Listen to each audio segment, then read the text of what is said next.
వాళ్ళు కూడా గౌరవప్రదంగా పౌష్టికాహారాన్ని, నాణ్యమైన ఆహారాన్ని పరిశుభ్రమైన వాతావరణంలో తినాలనే ఉద్దేశంతోనే ఈ కార్యక్రమానికి శ్రీకారం చుట్టాం. ఇది ఒక ఉదాహరణ. ఇక్కడ మీరు చూస్తే క్లీనినెస్ ఉంది, సెపరేట్ క్యాంపస్ ఉంది, కాంపౌండ్ వాల్ ఉంది.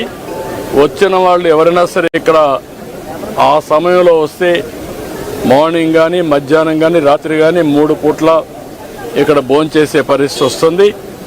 5 రూపాయలకే భోంచేస్తున్నారు. చాలామంది అనేక పనుల కోసం బయట వస్తారు. ఒక ఆటో డ్రైవర్ కావచ్చు, ఒక ముఠా కార్మికుడు కావచ్చు, లేకుంటే రోడ్లు క్లీన్ చేసే కార్మికులు కావచ్చు, లేకుంటే ప్రజలు కావచ్చు. ఇలాంటి వాళ్ళు చాలామంది ఉంటారు.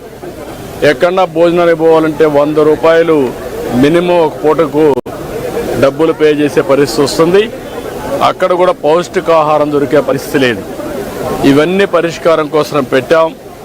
ఈరోజు ఇక్కడ ఏదైతే ఈ ఫౌండేషన్ ఉందో, మన అన్నాకని ఇస్కాన్ ఫౌండేషన్ చాలా మంచి వర్క్ చేస్తున్నారు. అది కూడా సెంట్రలైజ్డ్ కిచెన్ పెట్టి, అది కూడా చాలా పౌష్టికాహారం కానీ వెరైటీస్ కూడా పెంచి రుచికరమైన, నాణ్యమైన ఫుడ్ పెట్టే పరిస్థితికి వచ్చారు. ఈరోజు రాష్ట్రంలో 269 అన్నా క్యాంటీన్లు పనిచేస్తున్నాయి. మొన్నే 62 ఓపెన్ చేశాం. ఇంకొక 5 కూడా తొందరలోనే ప్రారంభమవుతాయి. 275 క్యాంటీన్ని ప్రారంభిస్తున్నాం. ఈరోజు దీనికోసం నేను ఒకటే మా ఫ్యామిలీ, అందులో భువనేశ్వర్ గారిని మనస్ఫూర్తిగా అభినందిస్తున్నాను. ఈరోజు నా పుట్టినరోజు సందర్భంగా 76 లక్షల రూపాయలు రాష్ట్రం మొత్తం అన్ని అన్నా క్యాంటీన్లో ఫ్రీగా 3 పూట్ల భోజనం పెట్టడానికి ముందుకు వచ్చారు.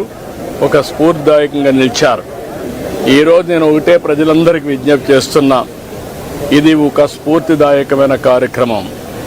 అన్నదానం అన్నింటికంటే మహాపవిత్రమైనది. అలాంటిది మనందరం కూడా గుర్తుపెట్టుకోవాల్సింది, మీరు ఒక పూట కానీ, లేకపోతే ఒక క్యాంటీన్లో కానీ, ఒక రోజు కానీ, మీకు శక్తి ఉంటే మొత్తం కానీ, మీకు తోచిన విధంగా అన్నదాన కార్యక్రమంలో మీరు భాగస్వాములు కావాలని పిలిపిస్తున్నా. ఇది ఒక స్ఫూర్తికి ఒక ప్లాట్ఫామ్. ఇది ఏదో నేను ఎవరిని బలవంతం చేయడం లేదు. వాళ్ళందరినీ కోరుతున్నాను, మనందరం కలిసి ఒక స్ఫూర్తి ప్రదాతలుగా తయారు కావాలి. ఈ రాష్ట్రంలో ఏ వ్యక్తి ఆకలితో బాధపడుతున్నాడు అనే పరిస్థితి రాకూడదు. ఆంధ్రప్రదేశ్ అన్నపూర్ణ, ఒకప్పుడు దేశానికే అన్నం పెట్టిన రాష్ట్రం. ఈరోజు మన రాష్ట్రంలో ఏ ఒక్క వ్యక్తి ఆకలితో బాధపడకుండా కడుపు నిండా తిండి పెట్టే పరిస్థితి మనం తీసుకురావాల్సిన అవసరం ఉంది. ప్రభుత్వం పెట్టలేక కాదు, ప్రభుత్వం పెట్టగలుగుతాం. దానికంటే ముఖ్యంగా ఒక స్ఫూర్తికి ఇది ఒక ప్లాట్ఫామ్గా తీసుకుని మీరందరూ భాగస్వాములు కావాల్సిన అవసరం ఉంది.